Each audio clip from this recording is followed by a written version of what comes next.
The opinions expressed in this program are not those of CISA 7 or Time Warner Cable.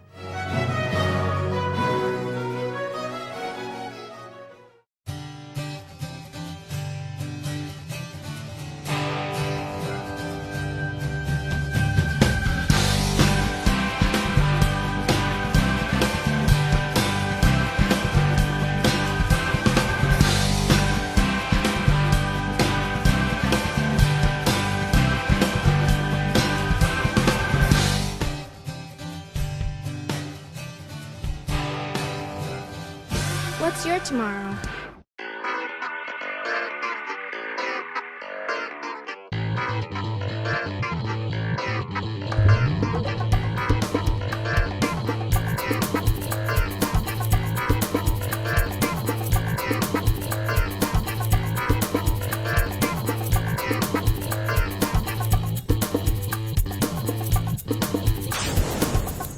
All right, I'd like to convene our public hearing. And we have 5 board members at the table and 1 excused, and I think Andrew's coming, but not quite here yet. I'm going to turn it over initially to Dr. Langenfeld for some introductory remarks. Thank you. I want to begin tonight by certainly expressing my thanks to Alan Wagner, our CFO, and to the members of the Cabinet for working diligently on this budget to develop a budget I think that is reflective of the Board of Education's strategic directions and responsive to the students and needs in our community. And each year when we sit down to do a budget, we really look to see how we can best serve and support the students and families, as well as being efficient with our taxpayer dollars. And we do this every year, and this year certainly was no different.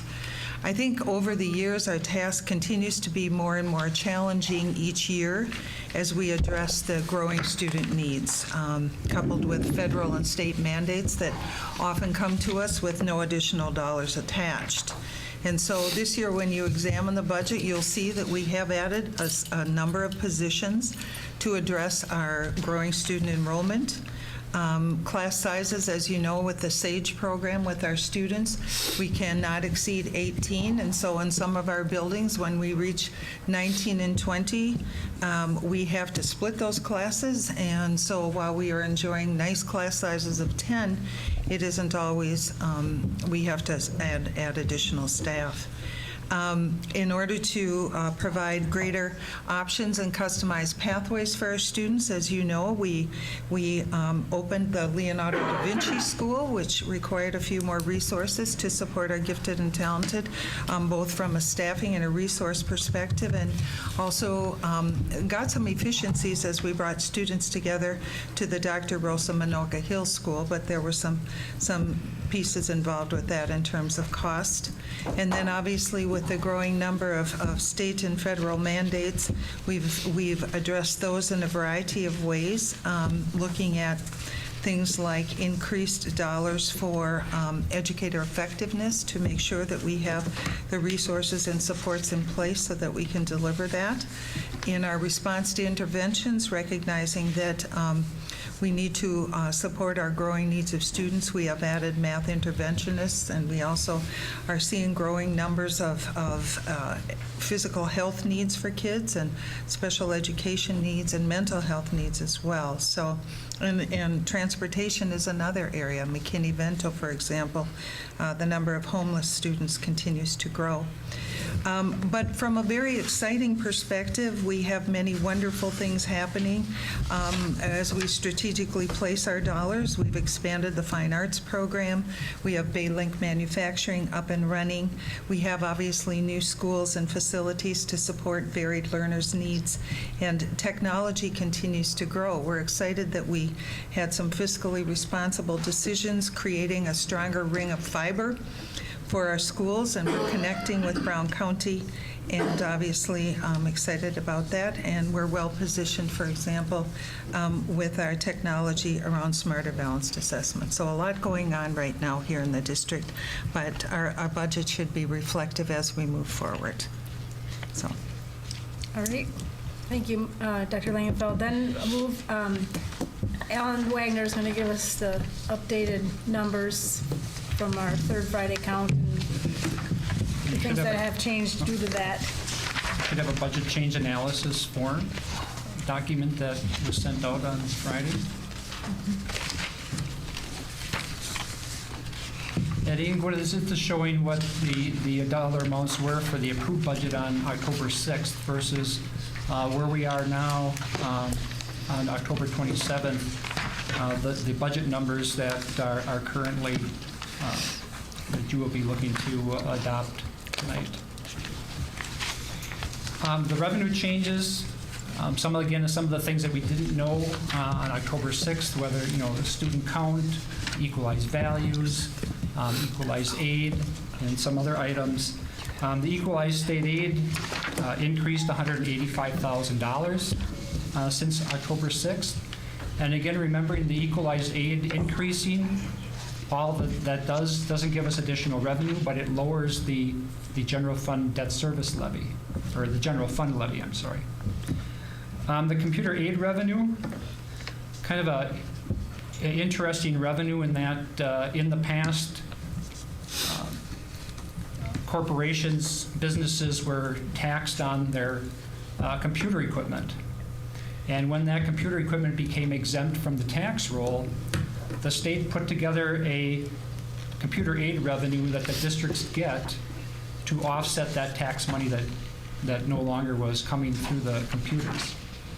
And again, it's somewhat the same as the equalized state aid revenue. The increase was $469,764. And again, that revenue, it was an additional revenue, but it offset, again, the general fund levy. So both of those first two revenues, we increased the revenues, but we had to decrease the tax levy based on that. And the third one is the property tax levy revenue, which is decreasing in total by $1.1 million. And the biggest part of that amount is the revenue limit change due to the student enrollment.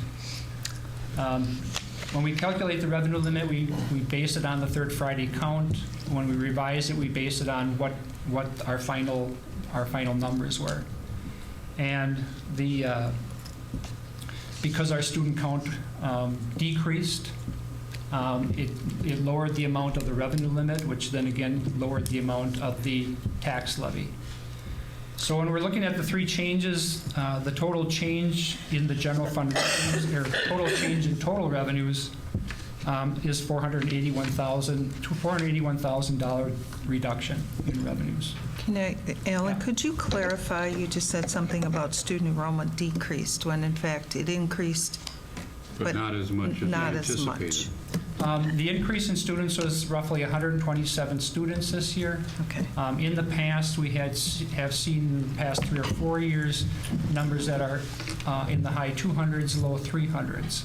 And so we definitely, because of the revenue limit calculation being based on a 3-year rolling average, and because of the smaller increase in this year, the revenue limit was decreased in the last calculation, because the amount that I had in there was 350 students, and now we're at 127 students. And so because of that, the revenue limit has to decrease, and when the revenue limit decreases, it decreases the general fund levy as well. Thank you. And again, total revenues went down $481,000. If we look at the total expenditures final, there were no changes to the expenditures. The amount was $255.1 million on October 6th as well as October 27th. And if we look at the October 27th, let's look at the October 6th first. The difference between revenues and expenditures on October 6th was $1.7 million more expenditures than revenues. And when we went through the budget, we talked about the $1.7 million that we budgeted to use out of fund balance. $1.1 million of that was when we did the referendum. We had a $20 million referendum. The actual amount of the costs were $22.1 million, and that the board was going to pay for that additional $2.1 million out of fund balance over a 2-year period. So this year there is $1.7 million. 1.1 million is the referendum to pay the HVAC projects not covered by the referendum. And we also put into that $1.7 million additional dollars to purchase properties and any other type of buildings or that may come across to the district during this next school year. We already talked at the last board meeting. We talked about the board approved one of those properties. That is part of that $700,000 additional that was put into the budget. If we look at October 27th, because of the change in because of the student count not being at the same amount as was estimated on October 6th, again, there was a reduction of roughly $500,000 in revenue. And that's why you see now a $2.2 million difference between expenditures and revenues. And as we talked a little bit about that previously, because it was the same on October 6th, is that the recommendation that we have is that because expenditures are $2.2 million more than revenue, we would use $2.2 million of the $4 million fund balance that we had carried over from the last year. Last school year, we had a surplus of $4 million at the end of the year. We would be looking at spending $2.2 million of that to balance the budget. And again, 1.7 was $1 million from the HVAC projects. 700,000 was for additional projects, building projects or purchases of property, and the 500,000 would be added to that at this time and would make it a $2.2 million use of fund balance. And that will allow us to maintain the programs that we have in the budget without having to go in there and making $500,000 worth of reductions at this time. Property tax levy changes. If we look at the levy on October 6th, it was $79.9 million.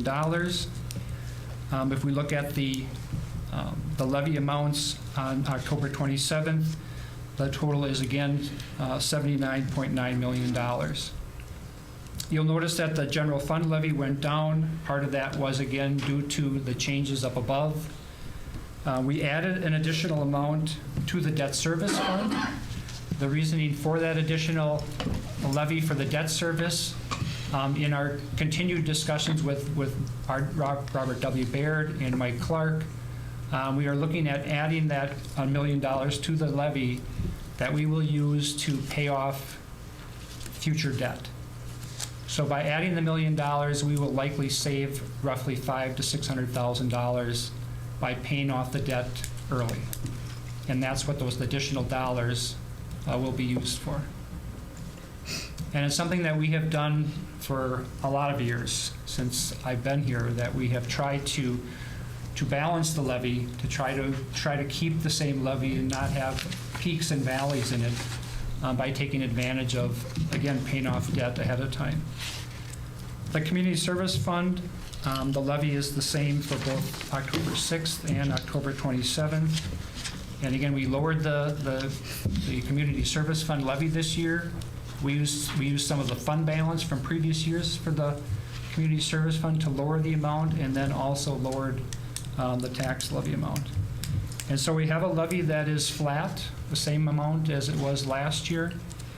The equalized tax rate, we had a 1% increase in our total property value. Our tax rate is going down from $10.11 to $10.01. Not a dramatic change, but over the past years, when the property was not increasing, we were seeing increases in our equalized rate. And again, that will save roughly $15 to $20 on a home that's worth $150,000. Any other questions on the changes themselves?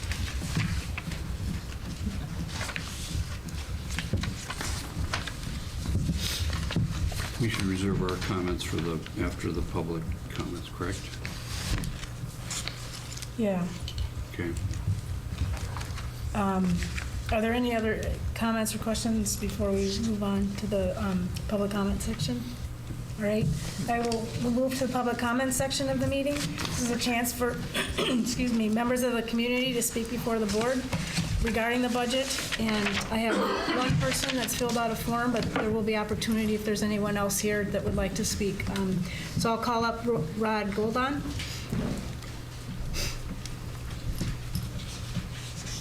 And you've been here before, but your name and address and thanks. And I have a copy of my comments, too. Oh, okay, good.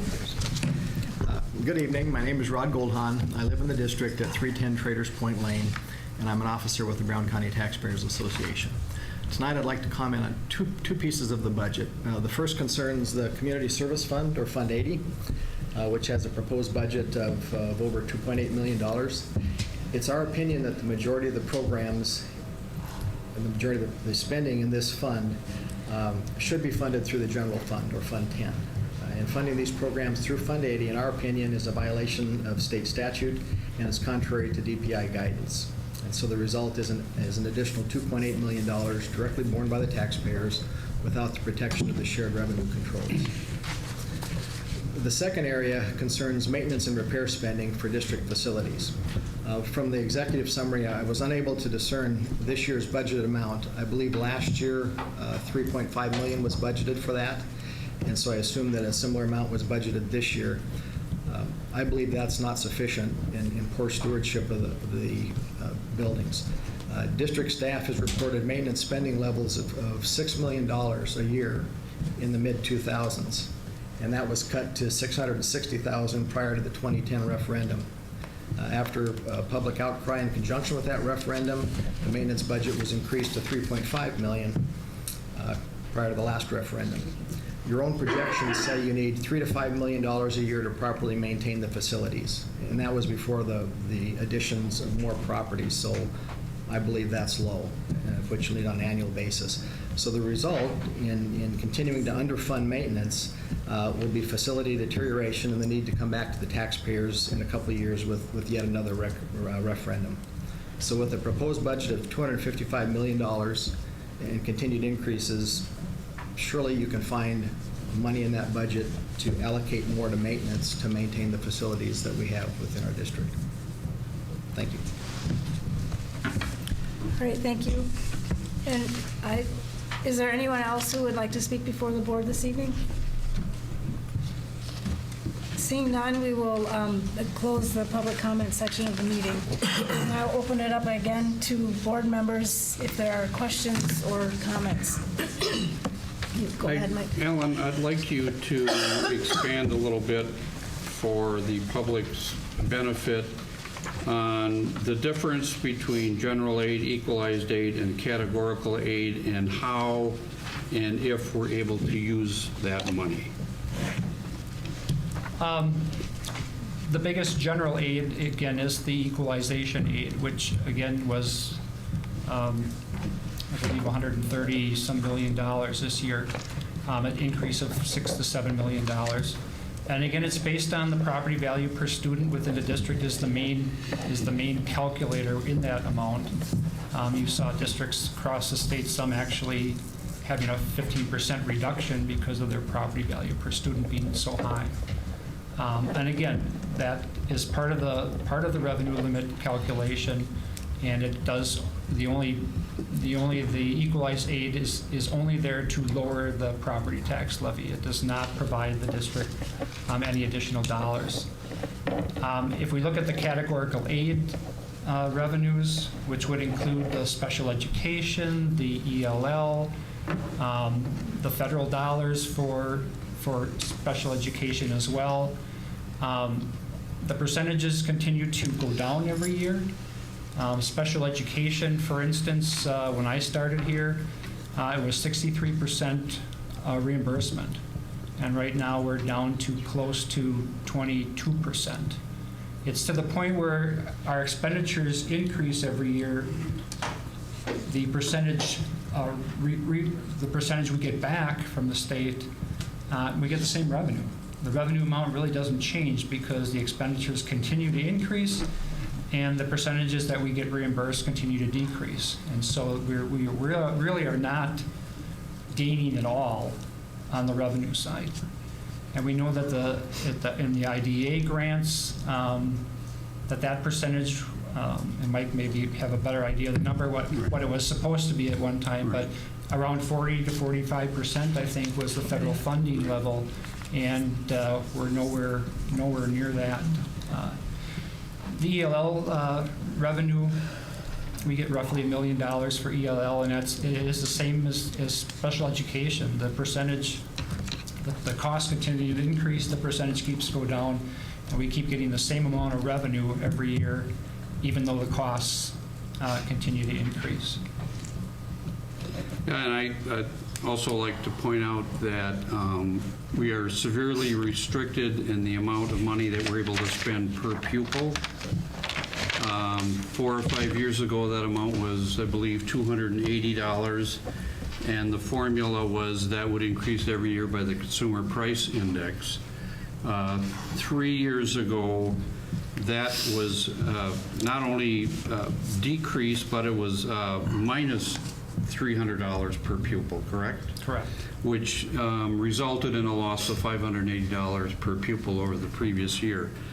This year, it's $75 a pupil in regular aid and $75 in categorical aid. Is that correct? Correct. So that's $150, but it's a far cry from what we were able to spend a couple of years ago. So when people see fairly significant increases in the state aid, they have to realize that most of that goes to lower the property tax levy and does not go into the classroom.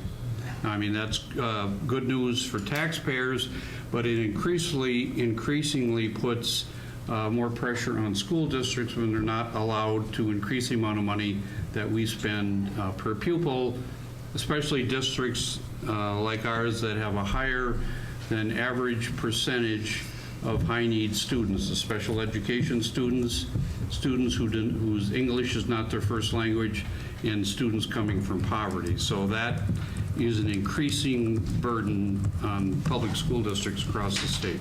And I think we've talked about the revenue limit itself and the calculation, because back in 93, when the revenue limit became law, districts who were low spending districts like Green Bay, it was a snapshot of time, and that's what you started with. So districts who spent a lot started with a lot, and it's in the districts that were low spending, because right now, if every school district gets the same increase per student, so if everybody gets $150 per student, the two lines will never cross between what the state average is and what the Green Bay school is. Because if we were at the state average of revenue per student, we would have roughly $12.7 million of revenue to spend every year. And again, we know that districts like Madison, who were high spending districts, are looking at roughly a $40 million additional revenue that they have because they were a high spending district. And until there is a change in the formula for school districts, there is no way for us to catch up to the state average unless there is some type of change in the funding formula. Is there anybody else? Questions or comments? One thing I would like to highlight as part of the budget is the tremendous amount of community support we get that also helps us provide programming for kids. Especially, I think our fine arts program is substantially funded by outpouring of community support.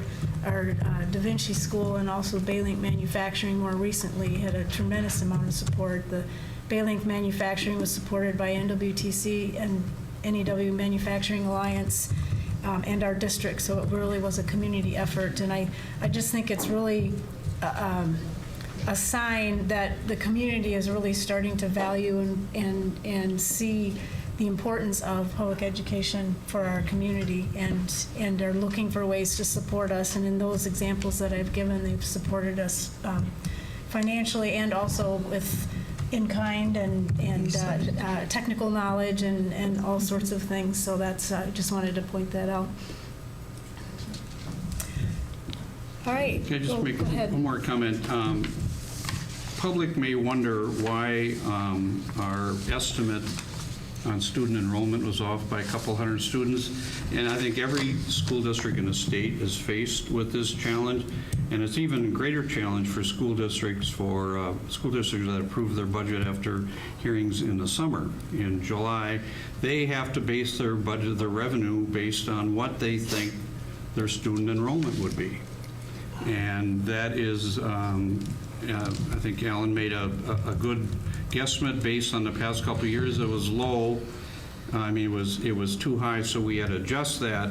But that adjustment, every school district in the state has to make those adjustments once the third Friday enrollment comes in, because before that, all you're doing is projecting what you think your student count will be. And then when the third Friday in September is the official count, and then that's why we, along with every other school district in the state, have to adjust your revenue once you get that third Friday count.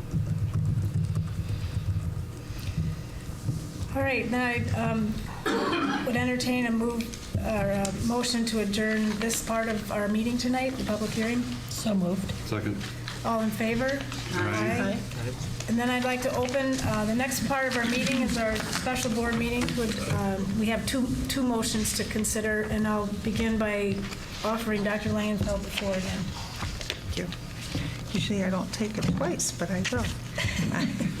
I think I just echo a lot of what was said here, and especially Brenda, and just to support the in-kind dollars and resource from our community. As we move forward, I think people really are recognizing the fact that school districts can't do it alone.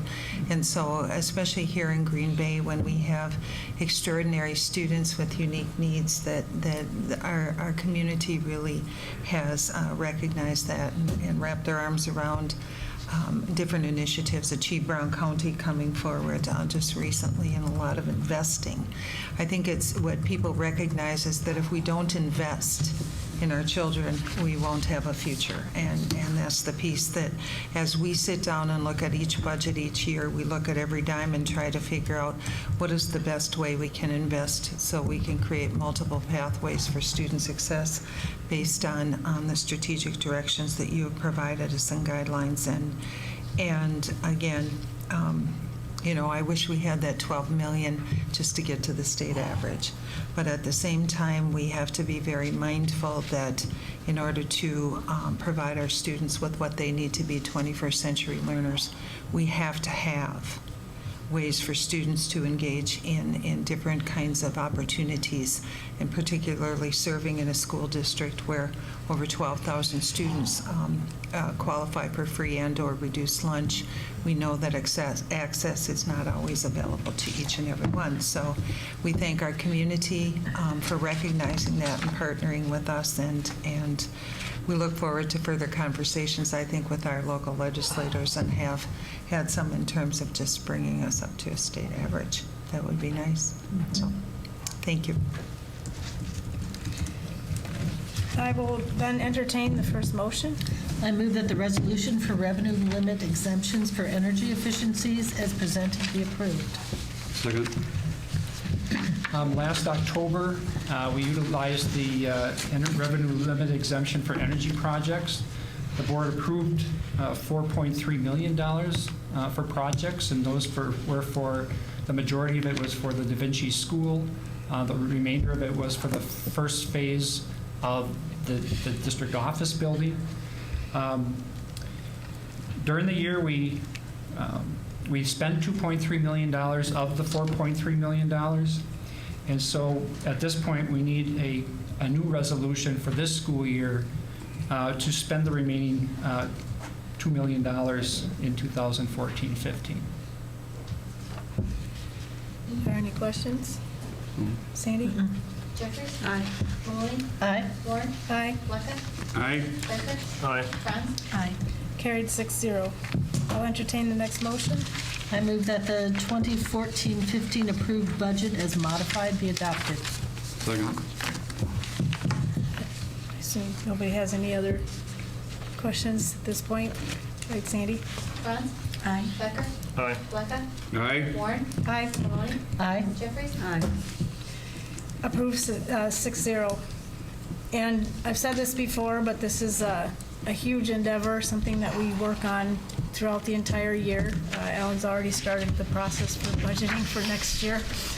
And it's something that not only do we have all these meetings in October to talk about the budget, but every single board meeting, we are making priority decisions as to how we want to spend our money, whether it be curriculum, programming, adding staff, all of those kinds of things. So it's really a very much of a team effort, but it's, in the end, it comes down to Alan's office to tie all of the priorities together and find a way to balance the budget. And once again, I think you and your team did a very good job. And I know the cabinet sitting over on the table has a lot of, adds a lot to the process also, as well as does Dr. Langenfeld. So I want to thank everyone for their hard work, and at this point, I will entertain a motion to adjourn. So moved. Second. All in favor? Aye. Opposed? All right, thank you.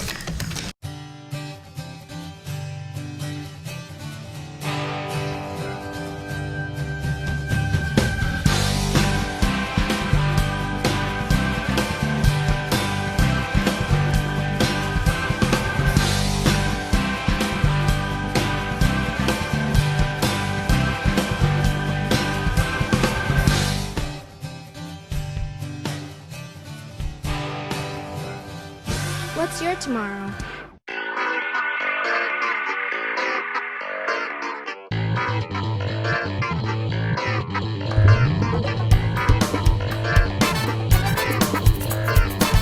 For more information or to obtain copies of this program, contact CISA 7 Interactive Learning Services at 920-465-5218.